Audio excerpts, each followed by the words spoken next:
If your house had a plumbing problem, are you confident you could pick up the phone and get the right person out to fix it?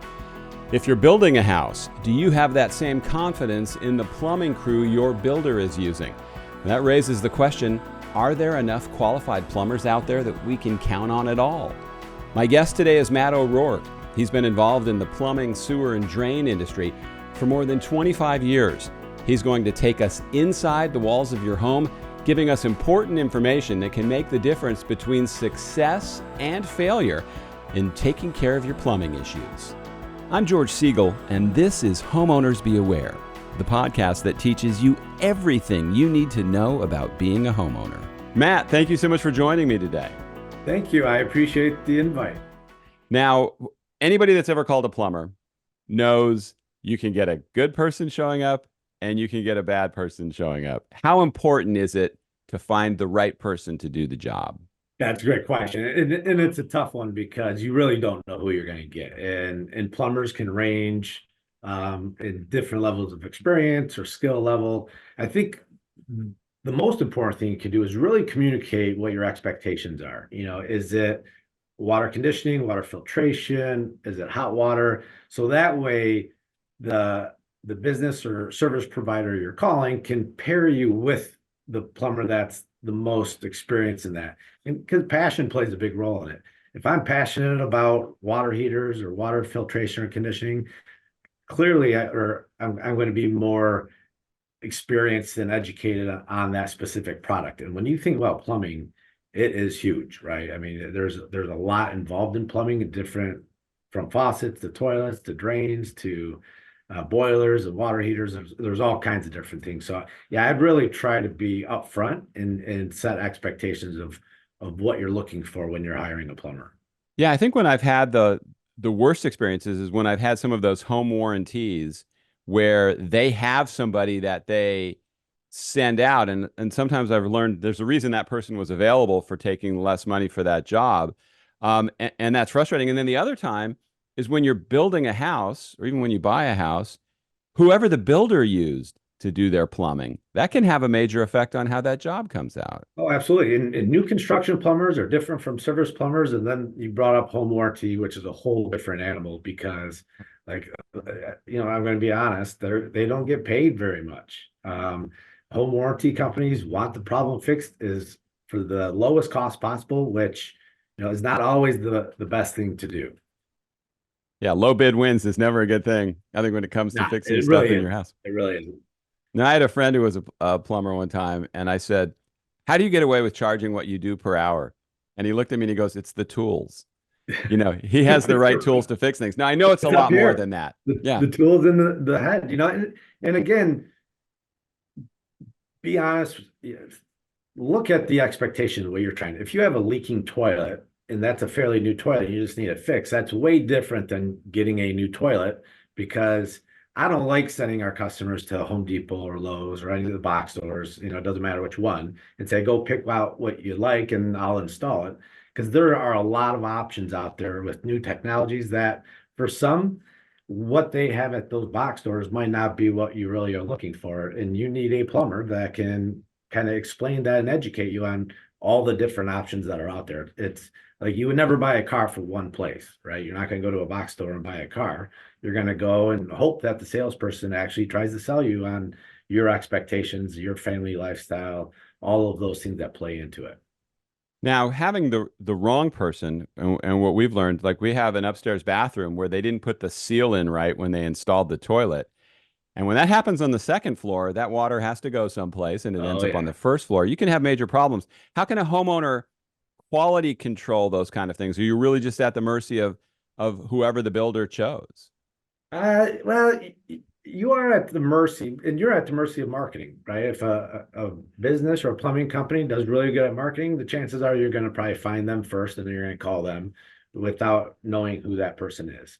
I obviously looking at reviews now, you don't want somebody that has all 5-star reviews because that's probably not real.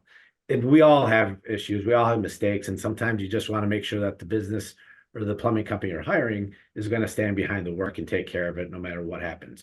But ultimately, don't just abandon and let them do whatever they want and not check up on them. When they're done, we take our customers, and I would recommend a homeowner go there, flush it 3 times with them there.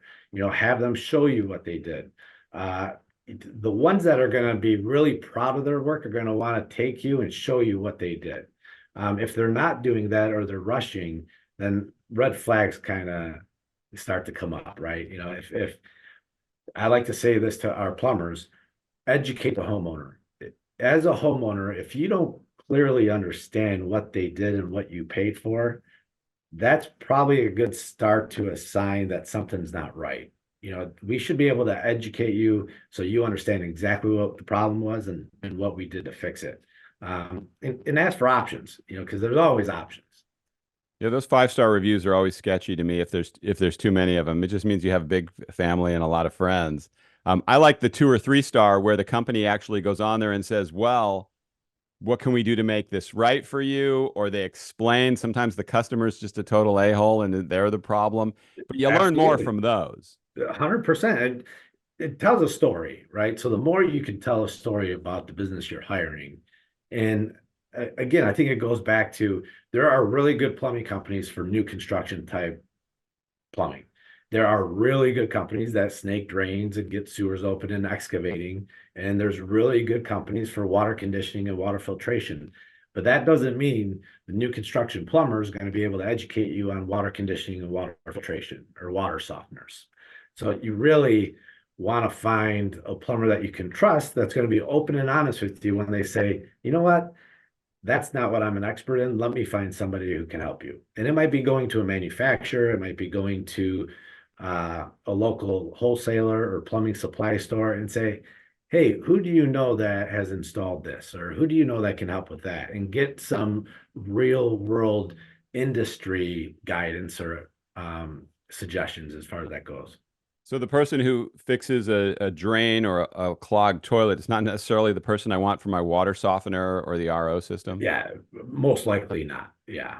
Yeah. And they might be great at doing one thing, but plumbing, again, it's a huge industry. And we bring water in, we take water out, dirty water, heat water, condition and filter water. And I promise you, I'm a master plumber. I've been doing this a long time. I'd like to think I know quite a bit, but there's no question I'm not an expert in all of it. Now, I think women can do anything men can do. Why are there not more female plumbers? It seems like it's a male-dominated profession. So believe it or not, that is changing. We have 5 locations that now have female plumbers and apprentices. Um, I think the world's changing. From I came in the industry in the '90s, and I think when I grew up, it was great grandfather, grandfather, dad, son. That's who's going to be in the trades, right? Going all the way back from the beginning of the United States. Well, then I think in the '80s it was college, college, college, college, and then technology came, and I think that broke, right? So the education piece kind of stepped in, and people, in a way, almost shamed young people for going into the industry or the trades. It was like, hey, why aren't you going to college? Hey, why don't you have a college degree? Um, I think that hurt the trades for a long time. Well, then fast forward into COVID, and people started really looking at the trades as, hey, this is an essential industry, right? People are still working. Or look at college debt. I've got $150,000 of college debt I got to pay off, and I'm only making $50,000, $60,000 a year coming out of college with this degree that I was told I had to get. And now I think, going to your question with you know young women are looking at, hey, wait, what other opportunities are there besides that college degree? And today, equipment, there's a lot, strength, all of that is starting to become a little bit easier with all the tools and special equipment and dollies and all that good stuff. So, but yeah, I think that's changing. I think you're going to see it change a lot faster too. Yeah, I think that people realize they can pay off that college debt with 1 or 2 house calls. If they, no, I'm kidding. With Uh, Right. I think that's such an important thing, and to have the right person come out. And I find, looking on social media groups, finding neighbors that have used people. And then when you call, it's finding somebody that's, as you say, sends the right person out, because the wrong person can really set you back when they come out and Oh, try to do a horribly, job. horribly. Look, I want to be clear too. Education is very important. It just, how do we educate the young people and in any career path? You know, we're all at the mercy of, whatever university you go to or whatever trade school you go to or whatever, in our world, the plumber I decide to join to become an apprentice for, I'm going to learn from that person. Well, is that person, have they been educated or how did they come up in the industry? Because more than likely that's how they're going to train that young person, right? Well, there's a lot of math and science in plumbing, and there's a lot of problem solving. And then we have to communicate with homeowners. That alone, it can be very tricky, right? I'm coming to you, I've never met you before. I'm in your home. Most times I'm in very personal spaces of your home, bathrooms and basements. And, I've seen the hoarders and I've seen all the differences of people and homeowners. Well, you have to have that relationship and you got to do it rather quickly, right? To build that trust and get you to like me so that way I can communicate appropriately. And so there's a lot that goes into this stuff. So, when you're hiring somebody to do work at your home, you're now you know, you're an interviewer, right? You're now a manager, you're hiring people. And you got to approach it like that too, because I think the more for homeowners, the quicker you can establish that comfort level between you and the contractor, the plumber, you're going to be able to get more of the truth and really understand and be much more comfortable and confident in their abilities. And one of the biggest problems I've had in businesses that I've run a lot of times is finding good people, because sometimes your business is only as good as the people that you find. Is is that a challenge for you guys? Because I know that when I see trades, I live in Tampa, Florida, and some of the people that have come out here, I'm going, how are these people in business? They either are late for the appointment, they show up and they give you a bid based on what they saw when they drove up, not necessarily on what the job should cost. I mean, there's so many things that can screw it up from a business perspective. So how tough is that? Yeah, it's getting easier, believe it or not, because again, we're getting a different type of person that's interested in the trades. So, like in the past, you'd have a really good tradesperson or mechanical aptitude person, but they were horrible at the soft skills or the punctuality. I like to say, plumbers, we are fantastic at math and science. We are all horrible at comprehension for the most part. No one likes to read. They probably didn't go down that road. But time management, awful. You over promise and under deliver. You hear that a lot. When I started the business, I started realizing, my plumbing skills isn't what I need to focus on. I need to focus on dispatching, time management, scheduling, marketing. You start to shift because what's the most important to people? A lot of times through the years, the complaints weren't you did a horrible job plumbing. You didn't show up when you're going to say up. I show up. I took the whole day off work. You didn't, I waited 4 hours for you. It took a lot longer than I thought. All of those things go into this. Those reviews again tell you a story. Is it they charge me too much? I like to say we're not going to be your Walmart purse. We're not going to be your Louis Vuitton purse, but you're really looking for a contractor that's going to be like a Coach purse. Not too cheap, not too expensive, but they're going to show up when they say they're going to show up. They're going to do what they say they're going to do. And I feel, okay, everything was great. The price, but I don't have any other complaints besides that. All A's and maybe a C in price. And I think that's what you should really be looking for. Now, friends of mine, my wife included, feel they're going to get a different price if the woman of the house is home versus the man of the house. They feel like they're going to get taken advantage of. It's like with mechanics, plumbers, electricians, trades. Does that go? I'm sure you don't do that, but does that go on in the industry, you think? Well, there's no question it does. Look, I mean, there's two different ways to pay people. You have commission, and then you have hourly. And it's tough, right? Because a commission plumber, there's no question. I feel the ethics start to come in to some degree, and then an hourly plumber, they might be looking to take more time. Now, what I would suggest is, again, going back to that education, try to ask enough questions that you understand as a homeowner what it is that the plumber is going to be doing and how much for. If you understand what's going to be done and the reason why it has to be done and how much it's going to be, know that before that work starts so you can approve it, and then you'll feel comfortable and confident. And don't listen to everybody else saying, oh, you overpaid for this, or my cousin could have done it for this price, that much cheaper. As a homeowner, if you know you have a plumbing problem, you want it fixed, and you set expectations, and the work's completed for an agreed upon price, then that's a win. And I feel like that's the best approach to take this, because I promise you, a plumber can charge $50 an hour or $600 an hour. Um, it really does come down to what are you having done at your home, and are you comfortable with the price you paid, and you understand what was done with that agreed upon price. I always love it when someone says my cousin can do it. I've had that when I've gone out and bid for video projects, and somebody goes, "Oh, I bid $10,000 for a job one time," and the guy goes, "Well, my cousin said he could do it for 1,000."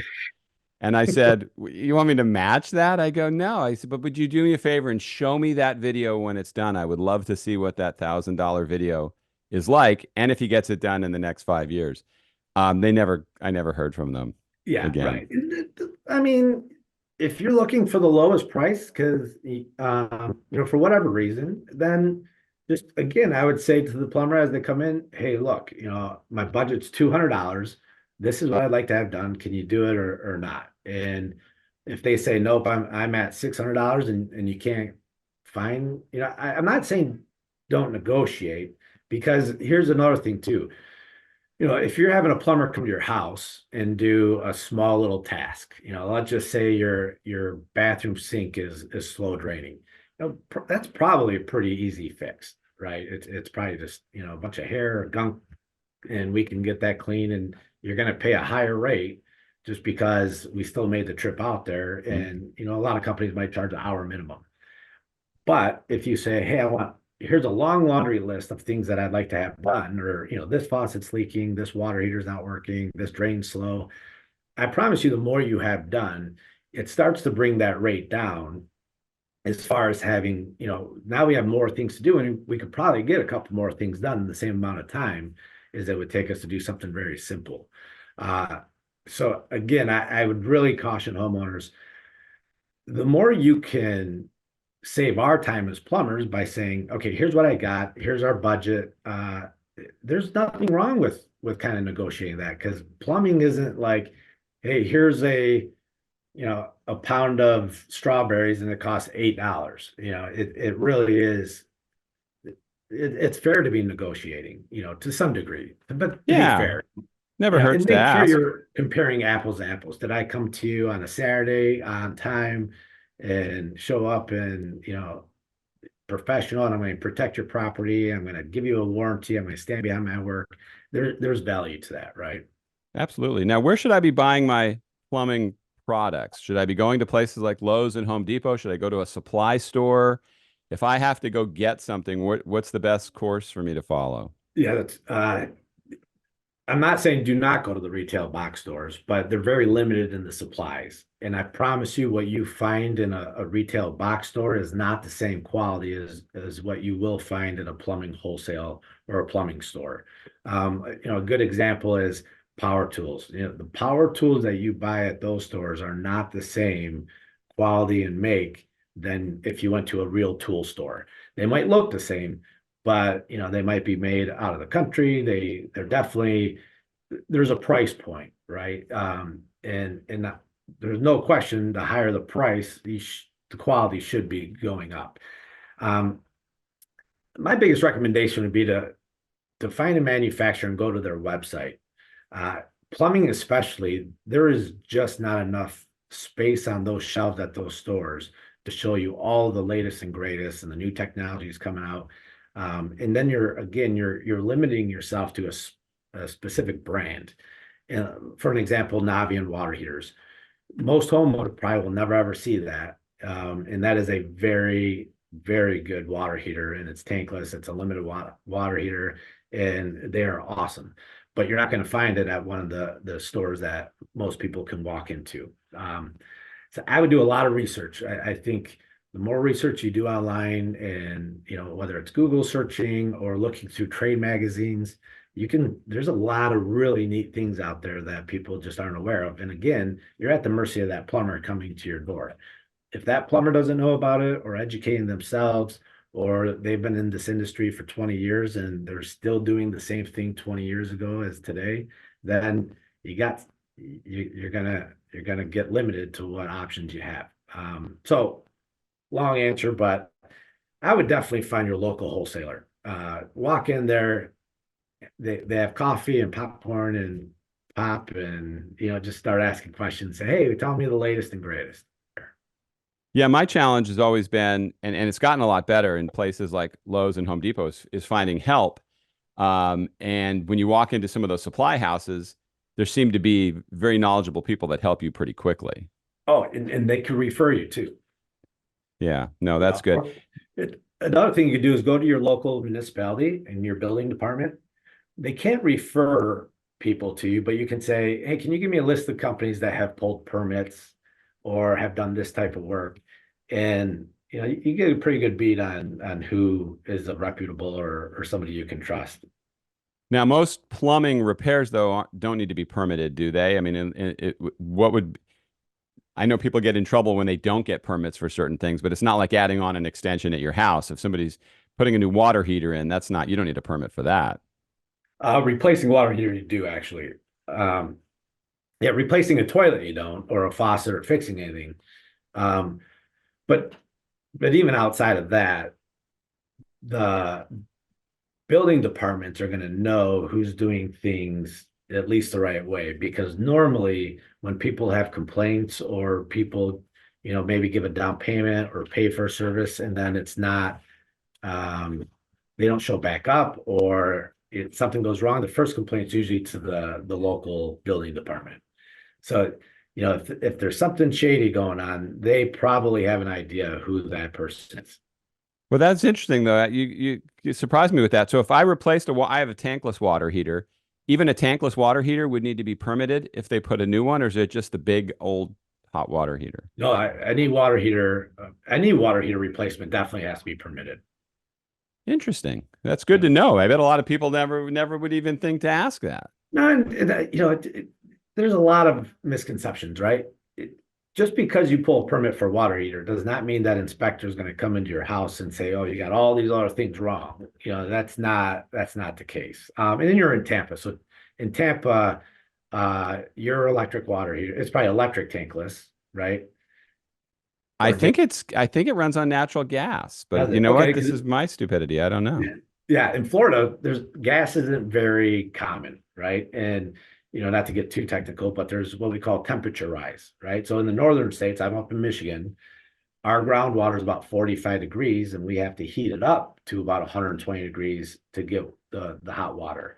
So that's an 80-degree temperature rise. So on a tankless, your gallons per minute drop. Well, in Florida, your groundwater is about 65, 70 degrees. So that gap is much smaller, the delta, the change in temperature. So you can get away with electricity a lot more.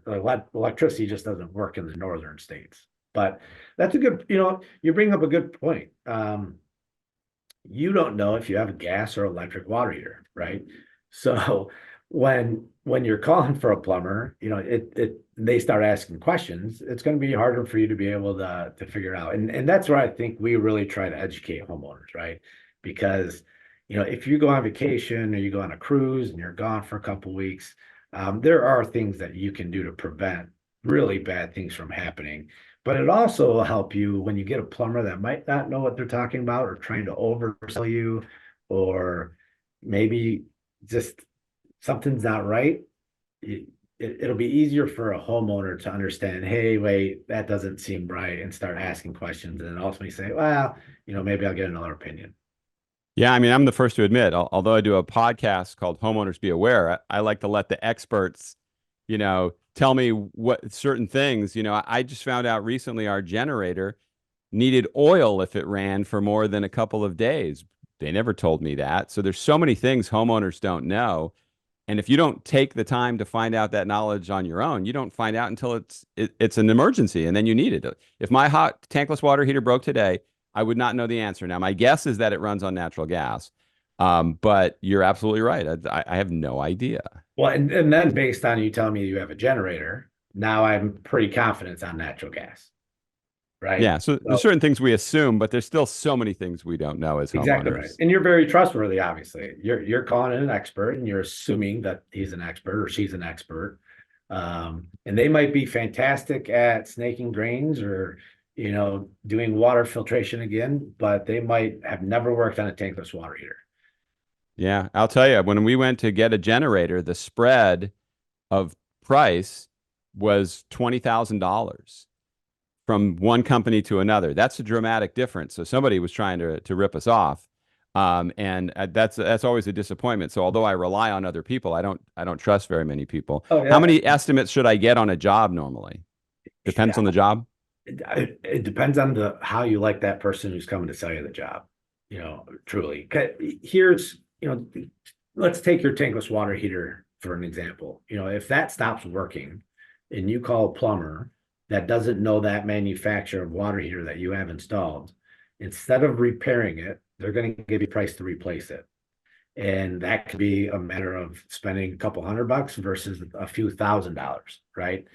And again, going back to that, I would highly recommend you, a homeowner, going to the manufacturer's website. So if you got a water heater and let's say your tankless is a Rinnai or a Navion or a Bosch, go to the manufacturer and then just do enough browsing so you feel a little bit more comfortable and confident in what you're talking about. Then when that person comes out to give you a price or a bid, again, that number should correlate with what they're doing. And if it doesn't make sense to you, then your intuition needs to kick in and be like, something's not right here. It doesn't make sense. It's not rocket science. I promise you guys this. I mean, plumbing is, you got clean water coming in, you got dirty water coming out, and then you've got some components in the middle to heat it up and, maybe filter it a little bit more. But outside of that, there's really not much more. So if someone's trying to oversell you or the proposal is very limited or not written, I like to say if it's not written, it's not real. Yeah. And I also like to see options, right? So when you're looking at proposals or how many bids to get, I wouldn't spend a ton of time because it's not fair to the contractor and it's not fair to yourself either. That's why I like to say, be open and honest. What is your budget? I would rather come in and help you get the project done within your budget versus you trying to make me guess where I need to be to get the work. If you like them and trust them, you can work with them because they're going to be coming in and out of your house. Yeah, that's always the game. Who says the price first? Now, I asked you to come up with something funny or interesting about yourself, and I thought it was really interesting that you're deathly afraid of heights and small spaces. Now, I can see how you could avoid heights as a plumber, but I don't know how you could avoid small spaces. How challenging has that been? Oh, it's tunnel vision, right? Don't look around you and just stay focused, right? It's a quick funny story. After college, I knew I was in nursing school, and then I ended in business. But I'm like, this isn't for me. And back then, Trading Spaces was coming around and on TV. So I'm like, oh, the trades is something, or home improvement. I think I'd be interested. Well, my first go at it was a roofing apprenticeship. And I showed up there the first day. I didn't even get on the roof, George. I looked up there. I'm like, yeah, there's no way I'm getting on this roof. So then I just happened to fall into plumbing, and plumbers go very deep into the ground. And I'm like, I have no fear of going 35 feet underground to get to sewers and drains. But to this day, if you get me up higher than 6 feet, I'm shaking. I just do not feel comfortable. And of course, you have to overcome that because we have to get on roofs. But I did my apprenticeship in downtown Detroit back before Detroit really was making its revitalization. And I had to go into this crawl space, and it was underneath a gymnasium floor in a high school. And it was a Friday afternoon, probably around 4 o'clock. And there was all kinds of bad stuff down there, the bugs and all of that. And it was dark. So I'm just crawling through, and I'm down there working. About an hour goes by, and I hear these steps And I'm like, what in the world is going on? And I turn around, it's this, older gentleman. And he's like, what are you doing down here? I'm like, I'm fixing the steam line. And I'm like, what are you doing down here? He's like, well, I'm the inspector. I was just calling to see what you guys were doing. And I'm like, you crawled all the way back here on a Friday afternoon? It was pretty crazy. But yeah, it's interesting because I've been in some of the coolest places. I've been in the attic of a cathedral, Blessed Sacrament Cathedral in Detroit, and churches. And yesterday I was actually in Boston, and I was on the 40th floor of the Ritz-Carlton overlooking the Charles River and Harvard and Cambridge. I mean, really cool. But yeah, it's there's times where I don't know how I do what I do because you just have to suck it up and get it done, right? Yeah, and I know a lot of people that make jokes about Detroit, but I lived there for 3 years and thought it was great. I mean, the people there are great. There are I scary love it. parts of the city, but there are a lot of great parts. I love it. And it has come a long ways. I don't know when you lived here, but it's pretty neat to see a lot of young people moving down there, and the buildings are cool. All of our sports stadiums. Detroit's got a great restaurant scene and nightlife. It's really a cool place. Yep, the only complaint I have is the weather. Too damn cold in the winter, and I do Oh, not like cold weather. we're at 19 degrees right now. Yeah, that's crazy. I mean, Yeah. I remember days I was a weatherman there, and so my job was to be outside when the weather was bad, telling you not to go outside. That was Right. miserable. Well, I get to come to Tampa. My daughter was accepted to the University of South Florida. So we're going to be touring there Friday. Fantastic. Yeah, my daughter went there, and it's a great school. Good deal. Yeah, she's really gonna love it here. It's a great place to live. So final piece of advice for people, if you have a problem and you need to call a plumber, give me your best advice. I know we've talked about it, but let's wrap it up with Yeah, that. I would brand image does mean a lot. I think plumbers a lot like dentists. When you find a plumber, usually you're going to keep that plumber. So ask around. Obviously, your own network is probably the best place to start, and read reviews. And again, I like the three. Maybe not so much the two, depending on what it is, but the 3 and 4 stars.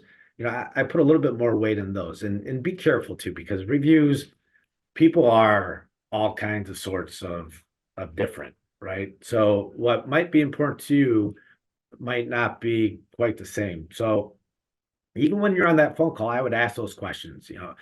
What type of products do you install? What manufacturers do you work with? Where do you buy your parts? Yeah, I would try to stay away from the plumbers that go to the Home Depot and Lowe's all the time. The ones that say they actually work in the plumbing industry are going to be the experts.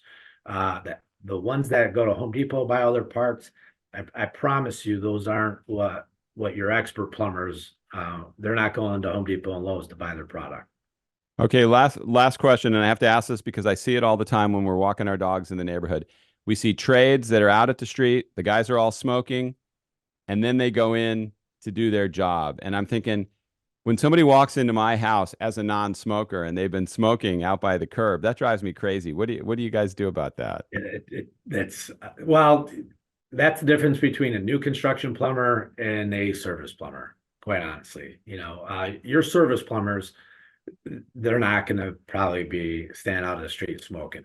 Okay, so um, again, you can't just use the word plumber and expect that you're going to get a plumber.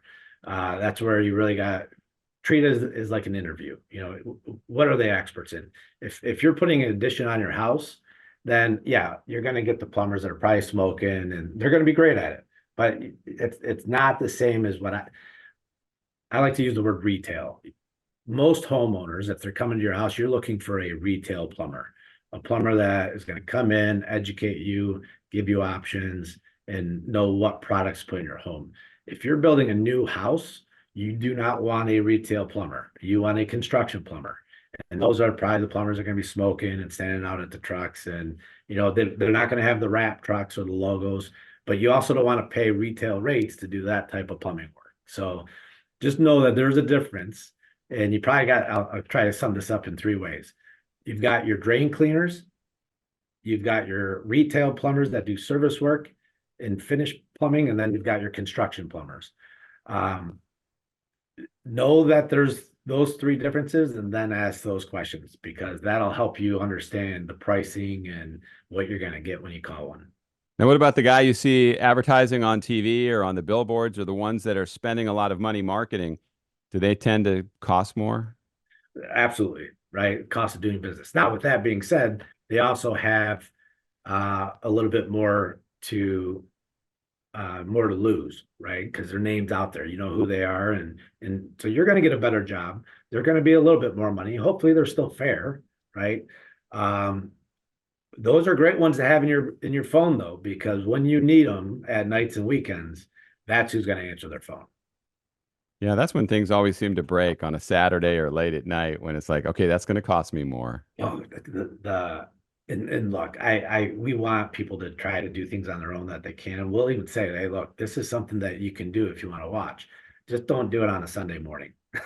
And then, is DIY risky? I know I keep throwing questions at you, but Yeah, I know no, that changed a lot of things where people try things that maybe they shouldn't. I don't think people should mess around with electrical unless they know what they're doing. But plumbing can be a little safer unless you strip something when you're taking it off, or you do something to look, screw it up. I think ahead. YouTube is awesome. I mean, YouTube has changed the way we even do plumbing. I mean, I like to tell people, read instructions. The only difference with plumbers reading instructions, we can actually follow them, right? So we understand what they're saying.